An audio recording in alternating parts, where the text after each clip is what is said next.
I was playing in every basketball league possible. And it was at that point I was like, man, I'm playing in all these basketball leagues and I'm not getting a check. I was like, man, I'm really utilizing a lot of my time and energy to play in all these leagues when I could be putting it towards making some money. Being in a mastery phase is like, man, you never ever become fully a master. It's like you're always learning. Yep.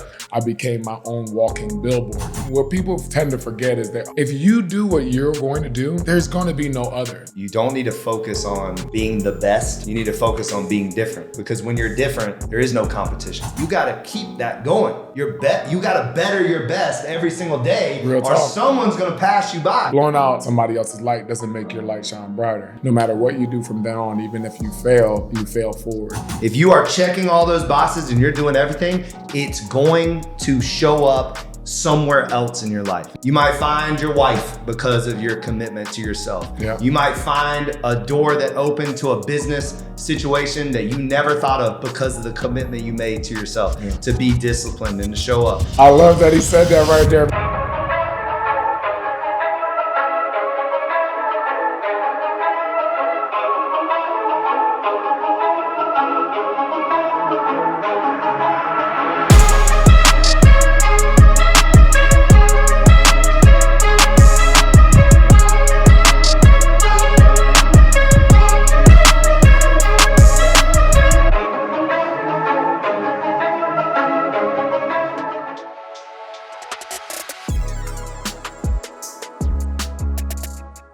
Tony, you're here. Yes. Yes. Thanks for having me. Of course, man. So one of the things I wanted to just jump into, I was thinking about it when I drove over here, is I was like, Miami's it's a big city with a small town feel, right? Right. Like everybody knows everybody. And Absolutely. one of the things that I feel like me and you kind of have had similar paths in the fitness world is because we're still here. Yes. And absolutely. what I mean by that is like, there's a lot of people that's like come and go and hasn't had the longevity that we've had. And I think too, we kind of like have aged very well too. We could definitely like say that. fine wine, I mean, by far, I want to give you, some flowers right now. I feel like we tend to give flowers, when it's too late. Right. So just as an outsider looking in, physique, one of the best physiques I've ever seen, like ever on a man. Like, Thank you. and then like a natural, you can just tell naturally hardworking, like not just God-given, but like Right. you earned that physique, what I mean? You Facts, earn it facts. every day. So based off of that also, like what I've noticed is that, I mean, you work your ass off and you do everything that you say to do, and Absolutely. you've been consistent with that. So I wanted to just throw that out there. Love the community, because I'm a big community guy, as you know, and like seeing the community that you've done. Are you still with Beat the Gym? Absolutely. Okay, so Absolutely. I really thought that was Absolutely. a really cool thing that you did, seeing it still today and seeing what you do outside, which I think is phenomenal. And just that alone, like kudos to you, because it's just, it's powerful and you represent it in a very positive way. Energy, love your energy. Every single time I'm around you, I get energized. Your smile, your charisma, it's just, you're one of those people that when you walk in a room, you make it better. So just know that. And so, That's awesome, just wanted man. to throw that out there. Hey. No, because, I don't think as men, we don't like give That's each true. other, our flowers. We don't Yeah. tell people what they mean to us. And I think that when you're doing similar things in industries, we don't talk that much. We don't, like, I'll be honest, like I'm one that I don't really follow a lot of fitness influencers and stuff, because I like to be very authentic Right. to who I am. So I feel like I get influence if I follow a bunch of like gyms and fitness people. Yeah. And I like to stay with like my own true voice. And I feel like with anything, if you hear or see other people doing stuff, you have a tendency to not steal, but maybe, it affects you in a certain way. And it could affect you in a positive way. So sometimes you'll see I'll go back and forth. I'll follow you for a little bit and then I'll stop following. And it's not because I'm trying to like not follow you. It's just because I want to stay true to what I'm building and not be influenced. I don't want you ever thinking, oh man, you took my shit. You know, like, you know what I mean? Like, so, because I feel like that Miami's kind of notorious for that sometimes. Absolutely. But let's just dive into where you are now, what you've been up to. I know when we were walking in, you were talking about you're working with some athletes right now. So I'd love to hear, especially with the draft. Absolutely. The draft just happening. And so, yeah, man, I've been staying busy. Right now I believe in balance. So I'm just making sure that everything that I've built thus far remains either at a high value or better. So Beat the Gym is definitely still going on. Yeah, love that. When did you start Beat the Gym? 2013. Oh, wow. 2013, okay. And then 2014 officially like LLC established. But we started out actually just doing camps, just doing like boot camps where we would invite athletes, friends, and we were just kind of doing it, just something to just get community together. And it was like more of a pro bono thing just to kind of get that community out. Yeah. And then eventually we said it was getting kind of big. We might as well, put a price tag on it so we can actually facilitate better workouts, get better equipment, things like that. And so we did.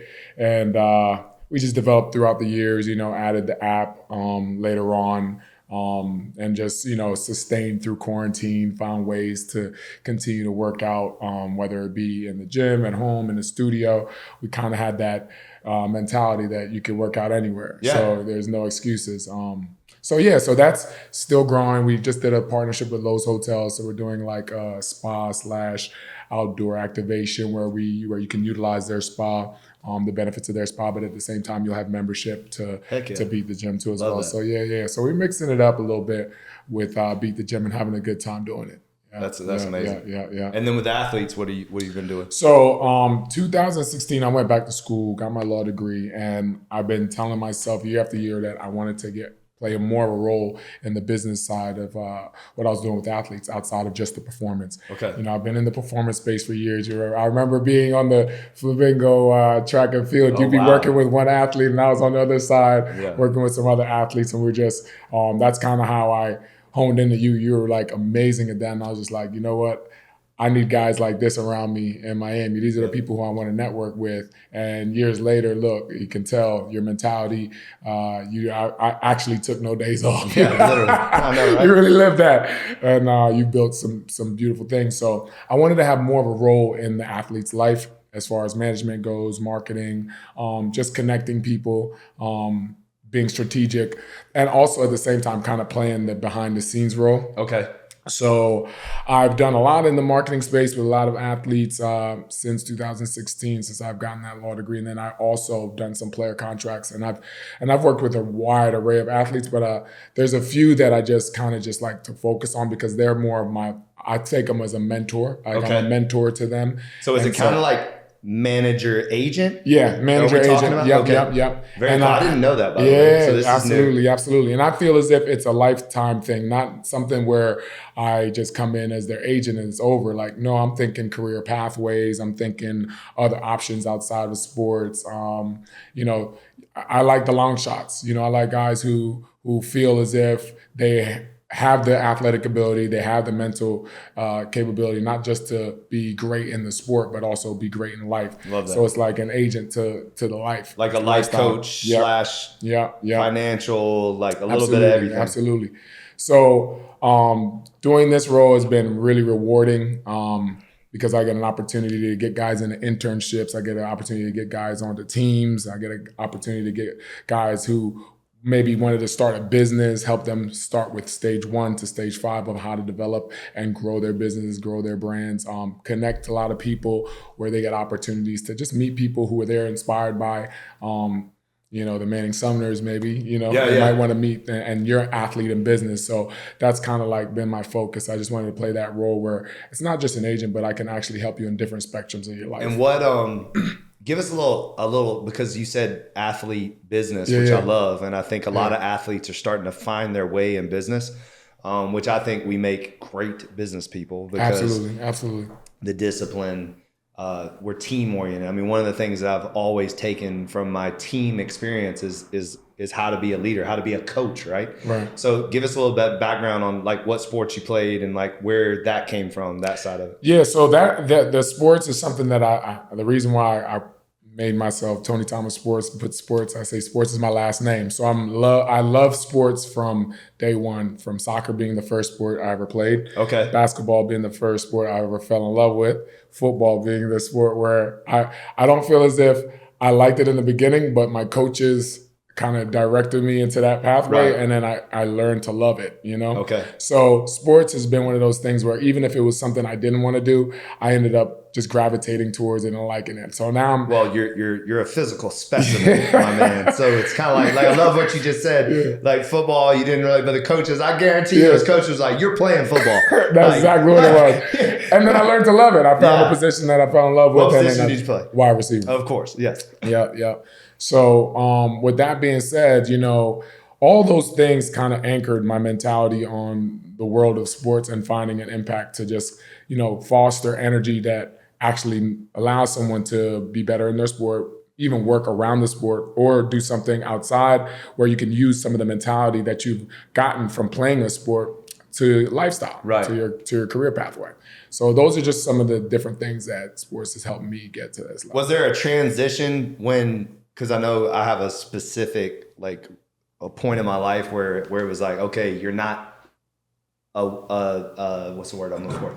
You're not a participating athlete. Mm-hmm. Now you're transitioning to coaching athletes and helping athletes.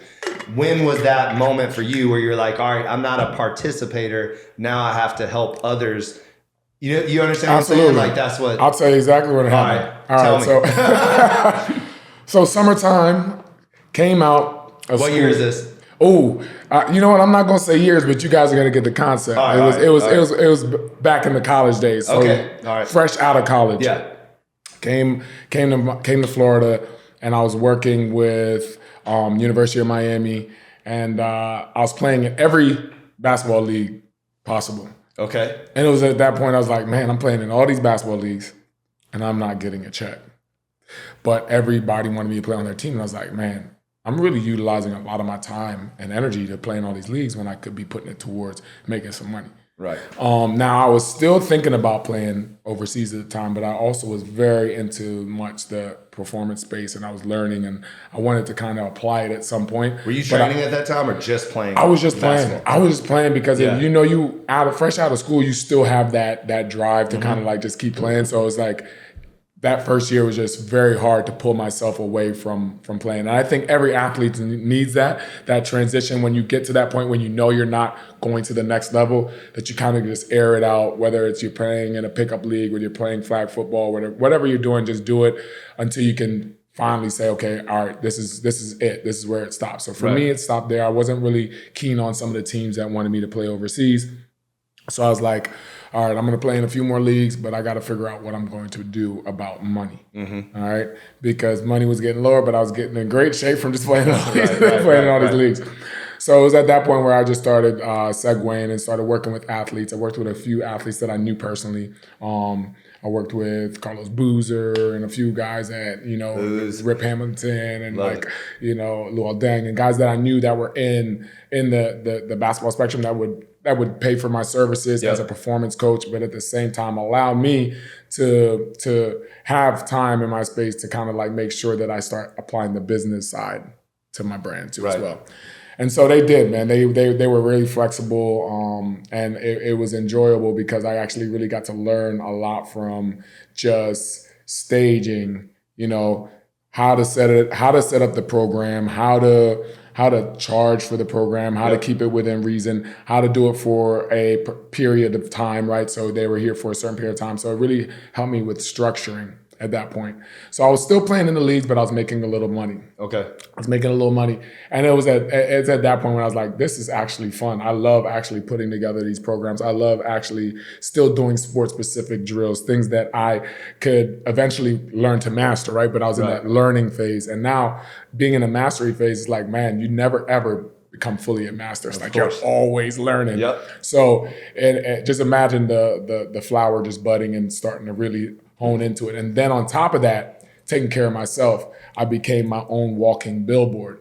So literally. Yeah. You still are. So exactly. So that ended up being a big pivotal period of time for me where I was like, I can be my own star in this space, and I can take this to a whole nother level if I really, really wanted to. So that's when I started piecing it all together, putting the actual business name to it, tagging Tony Thomas Sports, putting the logo to it, start building businesses. You were one of the first ones too that wrapped your car. Yes. Like literally one. I'll never forget it. Like you're one of the first people. Yeah. I was like, oh, there it goes. Oh, there it goes. Yeah, I was into it. I was into branding a lot, and I was following a lot of YouTubers who told me like different strategies on how to get your brand out there and how to not lose, because you're your own person. And what people tend to forget is that there's so much competition, right? Everybody's saying, if you do what you're going to do, there's going to be no other. They can try to mimic, but as long as you are responsible for yourself and responsible for your growth, there is no way to judge you against another person, because you're in your own race and your brand is your own race and you're in your own journey. So it's going to be different no matter how much times you try to cut it up, no matter what, just like a fingerprint, it's going to be different. So I really honed into that, and I said, I just posted that, by the way. So just to touch on that, because that's a mic drop moment right there. Okay. Is you don't need to focus on being the best. You need to focus on being different. Facts. And so I love what you just said right now, because when you're different, there is no competition. You're doing it for you. You're doing it for your people, your tribe. Like, especially we've noticed, like, Miami is literally the top fitness city in the world. Facts. Like right now, me and you could walk to 50 something gyms, yoga studios, whatever. And then here's a guy that says, screw all that. I want to do something that outside of the gym and make it my own. Right. And you're still successful against all of that. And it just goes to show you that when you do something great, when you do something with the intentionality that you did, there is no competition. Absolutely. Like, you're owning what you built. And you're not competing with me. You're not competing. That's why I really loved our journey, is because it's always felt like we didn't look at each other as competitors. Never. Like I never saw you as like ever. And I know the outside world probably is like, what is he saying? That's crazy. Of course y'all are competitors. I love that he said that right there, because remember back in the day, and listen, I don't play with years. Let's just say that it was a long time ago. Are you trying to stay? I never say years. Are you trying to hide your age? Is that what it is? It's not because I'm trying to hide my age. It's like I like the mystery. People always ask me. They always ask me, and it's actually kind of cool, because in one state you can see when they, if they respond a certain way, you can say, oh wow, they're shooting way low. And sometimes they'll shoot high too, because of your accolades or how far you've come. So I love and appreciate both sides of it. That's why I never say that. I like it. But back in the day, and they can probably Google and find it on there. I interviewed you at your first location, and it was still relatively new. And it was really new. It was really new, and I do my own thing. I work in the same space, and I actually just wanted people to come and see your actual location and see what you've built, because I was just in awe when you brought me through, and I was like, man, people need to see this. And this was before things were really popping on this side of town. This was before things were popping on this side of town. I'm like, guys, you need to come and check this man out. We still had hookers and homeless people sleeping outside the gym. So literally.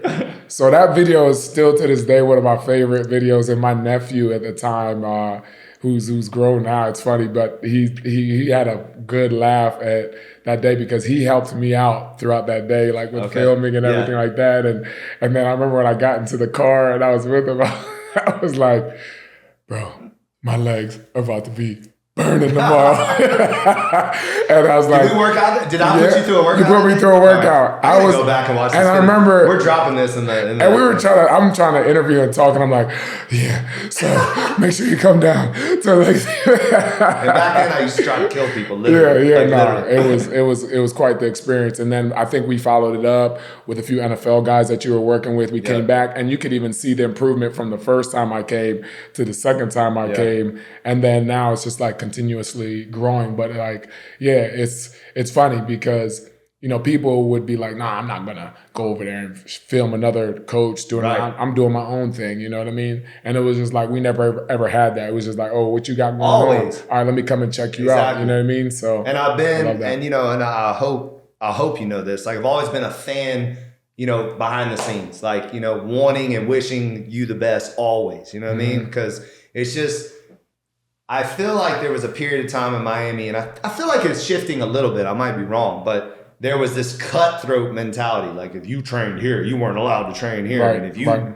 train with this guy, you're not allowed to. And I think we got to get away from that. And my humble opinion is like it's not a competition when it comes to fitness, because fitness is serving people and fitness is needed, right? Yeah. Like, it's something that it's as needed as food. Facts. It really is. Like, we're living in a time that we're talking about 85% of the world is metabolically damaged, is obese, we're getting sicker and kids are being fatter and all this stuff. Like, this is a calling. This is a purpose. And how can you hate on another man or feel like another man that's doing similar, may not be doing it exactly how you're doing it, but we all are doing a similar thing.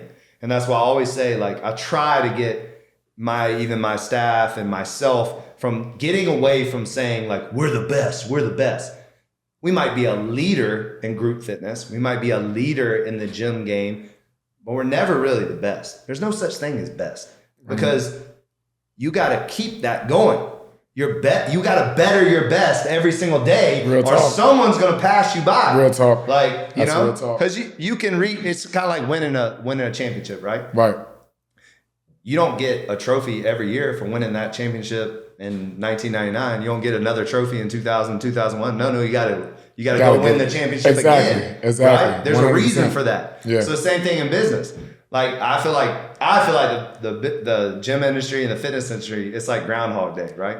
I mean, it is literally, it's the same thing every single day. But that's what makes it great, because that's really life. You know what I mean? Like, what else are we going to do? Like, it's a constant reminder. Yeah. And who's reminding you more is the winner. It's a constant reminder that you got to do something. You got to commit to, taking care of your body. And then as far as it relates to, in the business spectrum, it's like blowing out somebody else's light doesn't make your light shine brighter. You know what I mean? And actually lighting, even say it a different way, is like when you have one candle, and then you take that one candle and you start lighting more candles, what happens? The room gets brighter. Yes, sir. Right? Yes, so sir. it's like, what's wrong with, you don't have to dim somebody else's light. What about helping them light getting their candle brighter? It's always going to come back to you. Always. Like, anytime I've helped someone, it's come back in some way, shape, and it might not be today. It might be 10 years from now, but it always comes back. Always. Like this moment right here.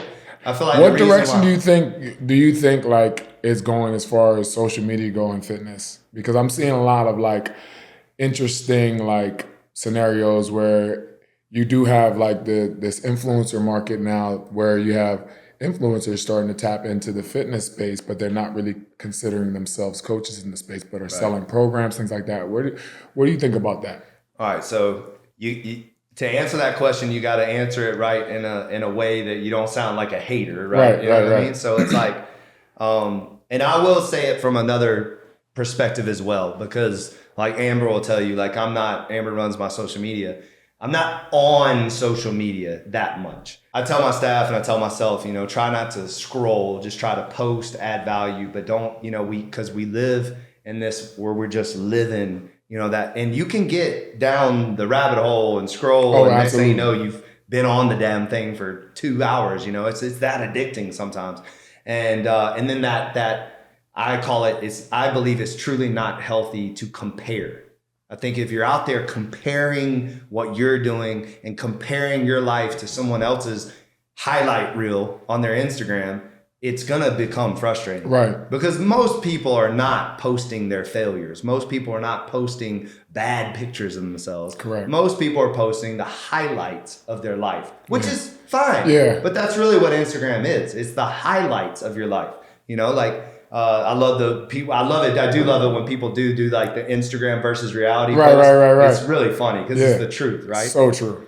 I will say this. I think there's a lot of irresponsible people on Instagram that are not coaches, not educated, don't have a background in exercise science, kinesiology, certifications, the things that you and I have put years and years of time and energy. It takes time to learn this craft, to make sure that we're not hurting people, to make sure we're giving solid advice. People have always asked me why I'm not an online trainer and why I don't have an online. I've always felt that this is a job that you really need to have a body in front of you. You know, it's just, and again, not knocking online trainers, absolutely. But me personally, I just feel like if you don't really know how they're doing. Now I have seen trainers do it like on video, which I think you're able to correct. But like where you're just sending someone, do this program.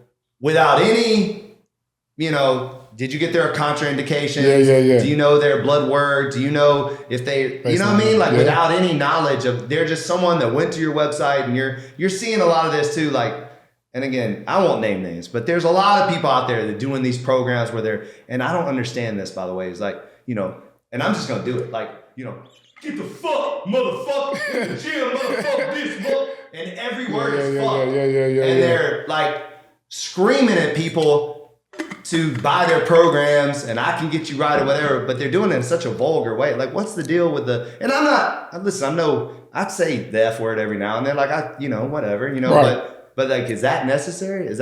So there's absolutely beautiful people on Instagram that they have an amazing look, and they're using that look to then tell people to drink this tea, do this workout, whatever. Am I mad at their hustle? No. Are they qualified? Probably not. Right. So I think I can applaud their hustle. I totally get why they're doing it. But I would say, as a consumer of fitness and somebody that also does it in another way, I would say to everyone out there, find out credentials. Ask questions.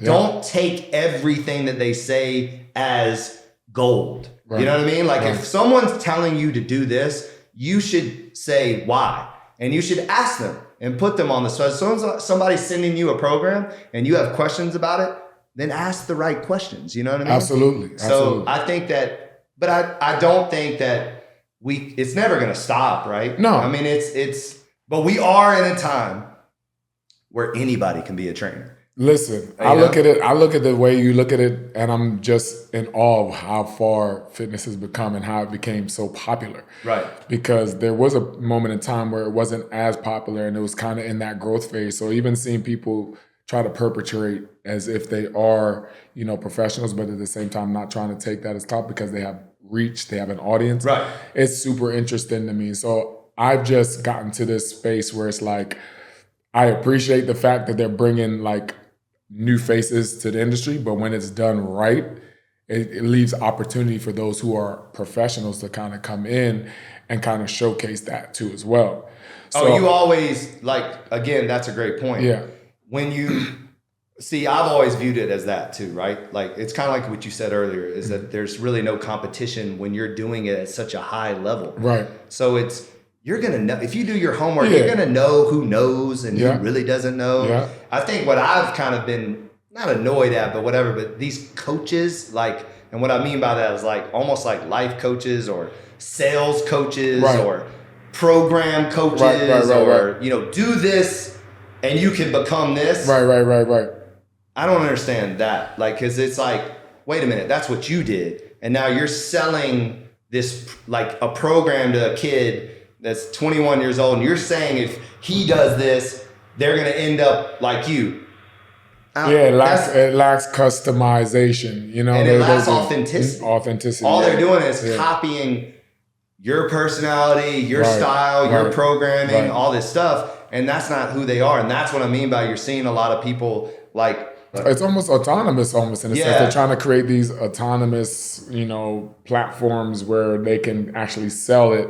And it goes in the same sequence. It's kind of like Alex Hermosi, right? Has created this way of editing, and everyone edits like him, and Gary Vee, and then everyone's doing it like Gary Vee. So it's right. You know what I mean? So what I would say is I would love for people to truly find their own voice, to truly at least be authentic. You know, if you're gonna hustle and you're gonna do this stuff, and again, I'm not saying that I'm perfect always either. Like it's a, like to your point, it's a learning experience every single day. You know, every single day I'm trying to become a better version of myself than I was yesterday. And I make mistakes and I take 2 steps back and then 4 steps forward and then whatever. But in this world of Instagram, the only thing I would say is at least be authentically you, and, you know, don't just try to copy people, you know, because it's kind of obvious when people are doing it. So. And for the consumer, I think just do your research. I mean, like you were saying, do your homework, do your research, make sure that you know that everything can't be just roses all the time.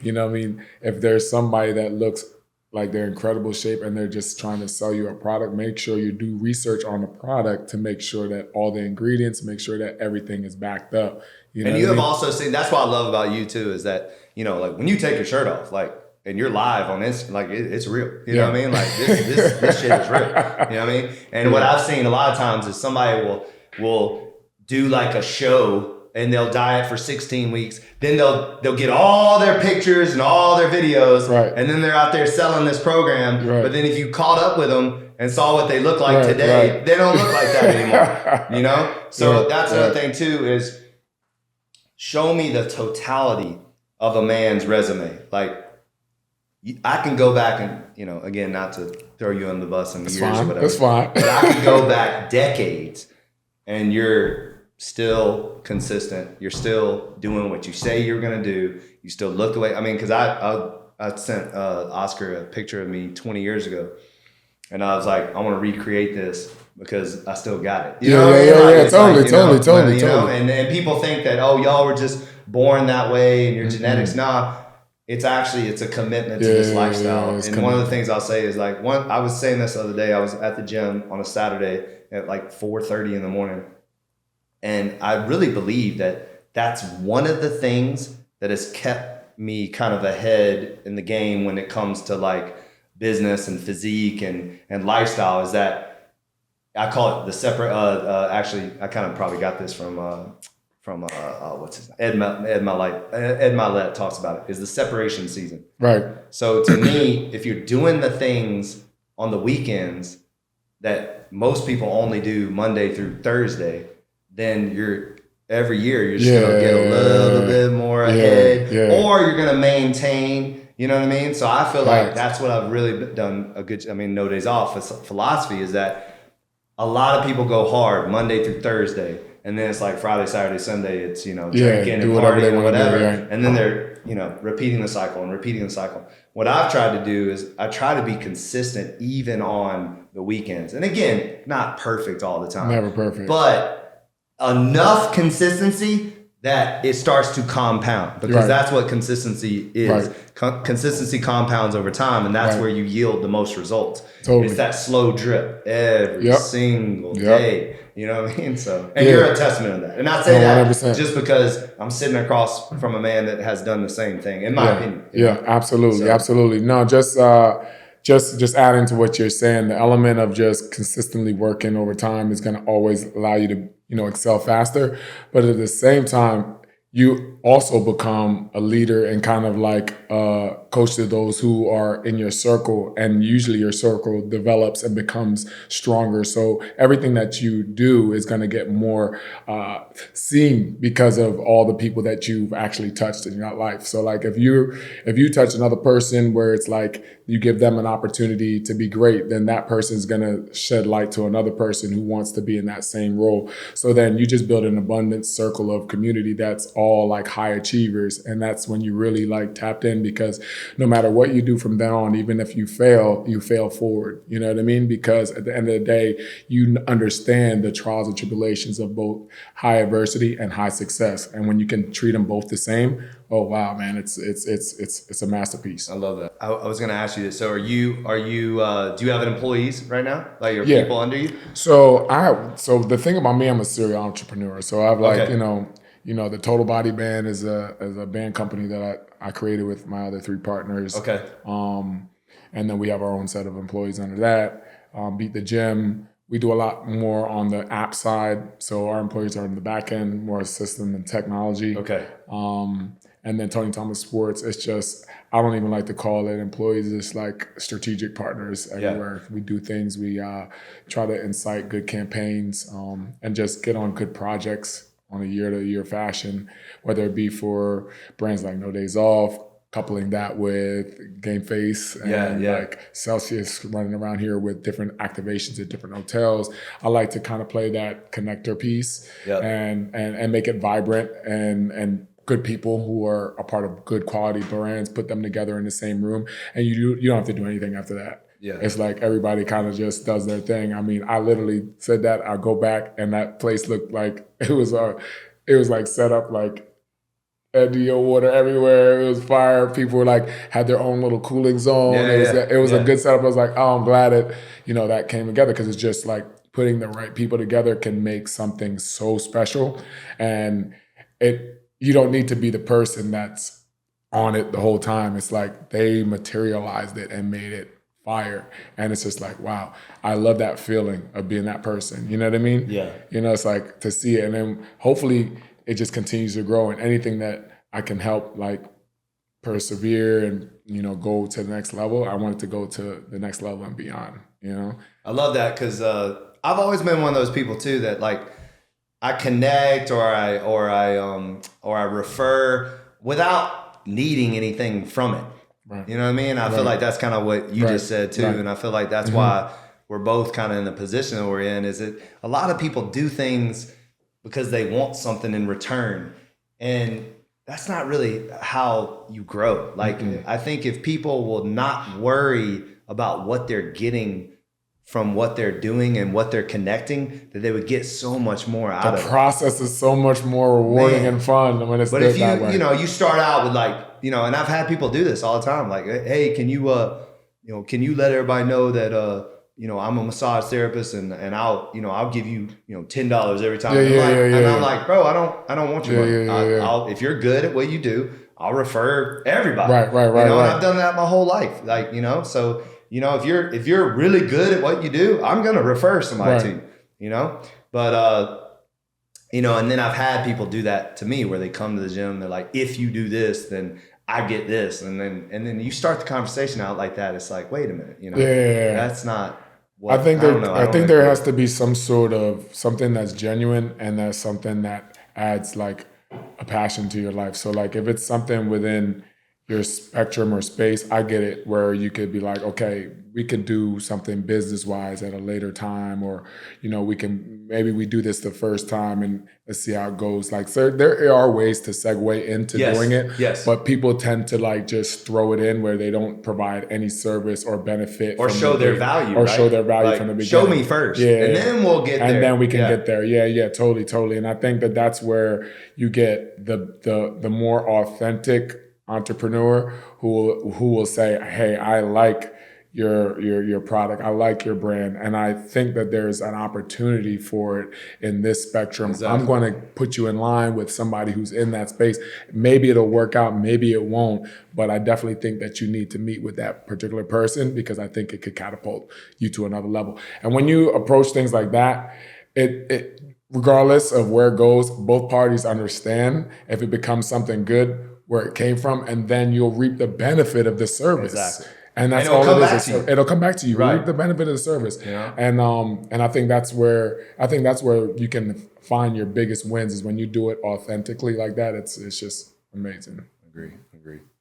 So you were asking me about the logo earlier. So did you meet Artemis? Yeah. You met my first dog. Your dog, right? Artemis, right? You had like back then like an H3, was it? Oh yeah. Was that the dog? Yeah. So it was. So back then I had Artemis and Mo. Yeah. So Monita, and so Artemis was actually the loco, but she died 3 months after I opened the first gym. Now I see. And then my buddy of mine, shout out Sledge, found Legacy. Got you. Who was the same bloodline as Artemis, and then he like literally drove him down. And he was 10 and a half weeks old. And the really cool story about that is that Artemis, she was 9 when she passed. Before I would take her on walks, I would go to put my shoes on, And when I go to put my shoes on, she would do figure eights in between my legs. Wow. Because she got so excited. Right. So when Legacy was 10 and a half weeks old and I brought him home, I went to put my shoes on and Legacy started doing Oh, wow. So bloodline is real. It was crazy. That's crazy. It like gave that's me a keeper. goosebumps. That's a keeper. I started bawling, crying. I was like, oh my God. It's that's like reincarnation. It was wild. It was wild. That's tight. But Legacy also, now it's the first time in my life I've never had dogs. Legacy and Mo passed. But that's always painful. But now I have kids, so it's I know that's another chapter. Chapter. Yeah, absolutely. Well, how do you balance the family and fitness and family and the water company and family and a lot of the endeavors that you have going on? Yeah, I tell people all the time, like, I feel like I feel like a lot of people, they separate work and life.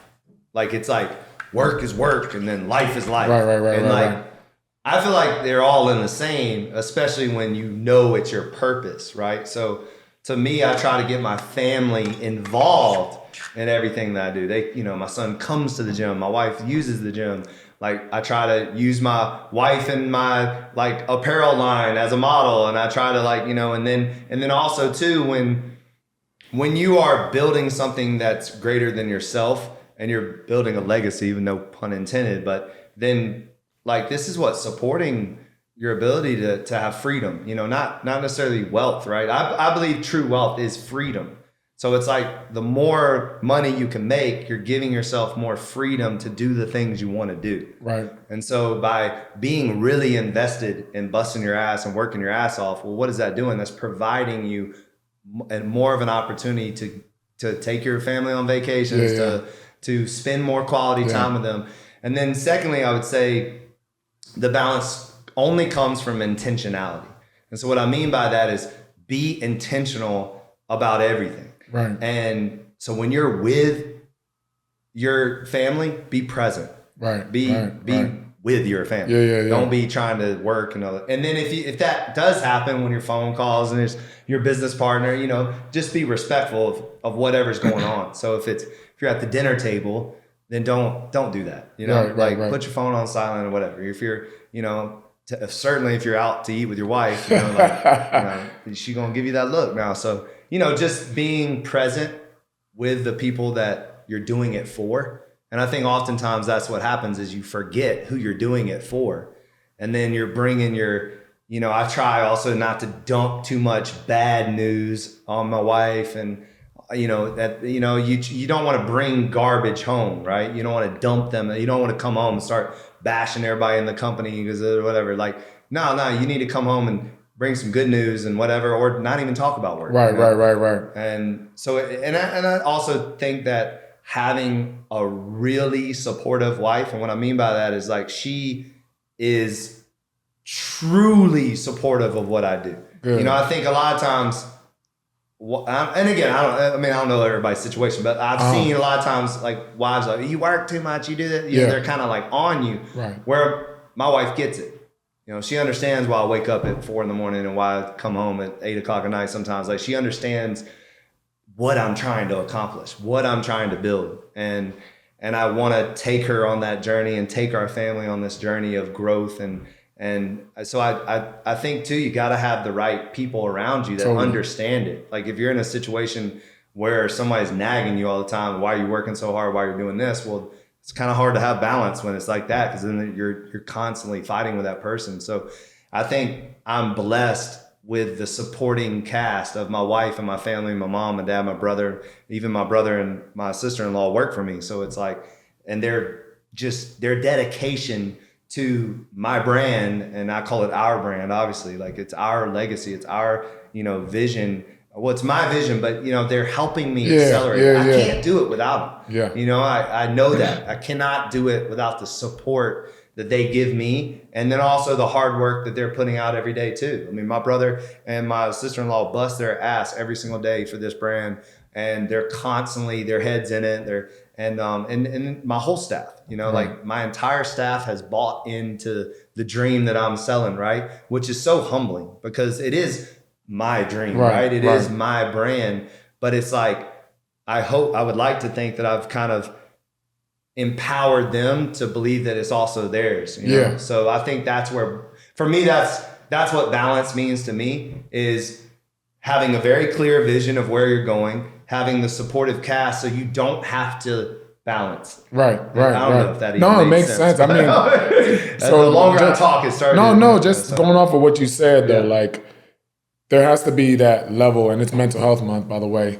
Is it? Like there has to be like a strong mental health, capacity that you've built to deal with that, because I know that with all the different businesses that you have, your phone doesn't just ring at 9 a.m. like somebody goes for a regular job. No. So it's like you have periods of time where it's gonna be off. How do you deal with that, like, mentally, like when the stress starts to build, or how do you overcome those, days when you don't have something successful happen, I think that is where you have to understand not where you are, but where you're going. Gotcha. And so I say this story all the time, and I probably, like Amber's probably heard it a million times, but like I'm talking to my brother about it, is that I've seen the vision. Like I've seen where I'm taking this, but other people haven't seen it. So like when I open up a location and everybody's like, congratulations, it's so beautiful. Yeah. And I do love that moment, and I appreciate it, and I'm grateful for that moment, but we're not finished yet. Yeah. Like I've seen something that's greater. So when there's a setback, when there's an obstacle, when there's a pandemic, when there's anything bad that happens, I know that we're going to get over it and we're going to keep moving forward, because I'm not stopping until we get to that, wherever that vision is in my head. I hear you. And it's a pretty humongous vision. Right. And I don't know if I'll ever get there, but why not, right? Why not? Why not? I always, one of my old quotes back in the day is, why not us? You know what I mean? Like, why not? Like when I tell people I want to be as big as Nike, why not? Like, why not? Phil Knight wasn't sitting around saying he couldn't be Nike when he was building Nike. So why can't I say that? So I think, and then just to attach it to a cause that's greater than yourself. Right. When it's not about you, and that's something I had to learn. I wasn't, you knew the old me, like back in the day, it was more about me and more about like my athletes and my training and all that. And there was ego involved. And I'm certainly saying there's still ego, obviously. Ego never dies, but it's like, where do you show it? And for me, I've learned that I've got to start to see things from other people's perspective. I have to start to make sure that I'm putting everybody else before me. But at the same time, I have to be the best version of me, because I can't pour from an empty cup. Right. So there is this thing where, so to answer your question about like, how do I handle all that stress and stuff? It's like, am I doing what I'm supposed to be doing? So am I exercising every day? Am I getting sleep? Cold plunge, sauna, getting IVs, being the best version of myself. Am I praying? Am I meditating? Am I reading my Bible? Am I surrounded? You know what I mean? Am I doing these things? Because if I'm not doing these things, the stress is going to kick my ass. Right. And it's going to destroy me. And it's not going to allow me to lead. And the only, I say this all the time too, is the better version of myself that I am, I'm in a better mood. You know what I mean? Gotcha. Like when you're hurting or you don't get enough sleep, that's when you tend to be a dick. You're like, totally, that's when you tend to be a little shorter in your answers and not be available, and you're kind of moody, and we all been there. We've all not gotten sleep and you feel like crap and you snap at people or whatever. Yeah. But I feel like when you're doing all the right things and making the right decisions, then all of a sudden when a problem comes, you're not like attacking it with anger, you're attacking it with, let's find a solution. Like, okay, here's a problem. Let's turn it into a puzzle and let's solve it. You know what I mean? Let's not like blow up and scream and yell and all this stuff. So it's funny when you say you like pouring into, you can't pour into other people if you don't have enough for yourself, right? Yeah. What happens when you pour into someone else and they're not getting it and they're not doing things that are successful for themselves and for you as a whole? How do you handle that? That's always tough. That's always a tough one. That is a great question. I will say this: what I feel like I've done, because I've done that and gotten shit on, And what I mean by that is you just pour, you pour, and you pour, and you pour, and then it doesn't work out. And they don't do what you've poured into them, and they do the opposite, or they do it and then they run off and, you know, whatever. So, and then I've had people very close to me that you just continually give them the books to read, tell them the routine, and they're close to you, and you're just trying. They don't do it. I always say, people's reactions or responses and what they do with the information that you give them and the pouring that you do to them, it's their responsibility. Mm-hmm. Their reaction, their responses is their responsibility. So don't beat yourself up by if something's not working out with another man or woman's responsibility on their own. Mm-hmm. Do you understand what I'm saying? Yeah, totally. We can only do what we can do. Right. I can only tell you to read this book. I can only tell you to wake up at this time. I can only tell you to start making better decisions, like stop smoking or whatever. If I'm giving you the blueprint, and that's a very frustrating thing when you give somebody the blueprint. You're yo, bro, I've been in this game for a while. Right. Here's the blueprint for success. Yeah. If you do these things and you do them consistently, I promise you'll be successful. Yeah. And then they don't do it. But does that mean I'm going to stop doing that? Right. Does that mean that I'm going to get frustrated? Well, so-and-so didn't do it, so I'm not telling nobody to answer anymore. I'm not giving no blueprints anymore. Right. You can't do that. You just got to keep doing you. And then those that get it, they get it. Right. Those that don't, they fall off. Gotcha. And at the end of the day, we know where we're going. Yeah. The truth is not everybody can be on that ride. Right. And I've lost a lot of friends, a lot of employees, a lot of people that have jumped ship, that have said, I don't want to do what he's doing. I don't want to be a part of that. That's okay. That's okay. And I can always look back and say, you know what? At least I did them right. And I stood by them when they were a part of this ride that we're going on. But you're not for everybody, you know? That's one of the realest comments. And it's very important that you understand both sides of that. Because what you said about, going back to yourself and saying, just because it's not working out, that you can't beat yourself up, is very important that you have that mentality in all spaces, because there's some spectrums where you could do all the right things, you could have done everything that you needed to do, and it doesn't work out. And that's sports. So professionals, it's a big thing for athletes. There's a lot of them right now trying to get into camp, trying to get into different, and they did everything right. So I don't want them, if they're out there listening, don't beat yourself up, because it's only a moment in time. You're going to get through this season. Yep. You're going to get through this moment, and you're going to achieve greater things. So just always have that in your mentality. Well, that's what you got. You have to look. If you can look yourself in the mirror and say, I checked every single box. Mm-hmm. I showed up to every workout. I ate the meal. I did what I was supposed to. I treat people right. I gave it my all. I didn't take shortcuts. And you can honestly look at yourself in the mirror and say that, then don't ever beat yourself up. That's right. Know that you're on the right path. And here's something too for athletes. Everything that you're doing right now, that commitment to excellence, if you are checking all those boxes and you're doing everything, it's going to show up somewhere else in your life. That's right. You might find your wife because of your commitment to yourself. Yeah. You might find a door that opened to a business situation that you never thought of because of the commitment you made to yourself to be disciplined and to show up. These things, that's what I feel like happens, is that they do beat themselves up and then they go the opposite direction. And they're like, oh, it didn't work out, so I'm just going to go smoke, drink. And no. Mm-mm. Stay with that. Don't ever stop. Because first of all, you never know when that door is going to open. Exactly. And stay ready, right? Right. Stay ready. That's another thing too. I've really gotten frustrated with athletes when they, off season. Bro, come on. You're getting paid to do this. There is no off season. Come on. But that's so true. Is there is a lot of, you beat yourself up. I feel like people do that too with just regular people. Totally. They say, I'm going to do this. And then they do it for let's say 11 days, right? They're eating right. They're going to the gym. And then they have that 12th day comes up and they, eat a large pizza. Right. And they don't do it. And then they say to themselves, well, Yeah. I fucked up. Right. So I might as well just go back to the old me. Like, no. Nah, you gotta keep it going. Jump back on the horse. Yeah. And it was a little setback. Right. And then jump back on and start on the 13th day and get back on it. Yep. And then day 20 might happen. You might fall off again. But I think we're too hard on ourselves with that. Totally, and people are too hard on totally, themselves. Totally. You know? Yeah.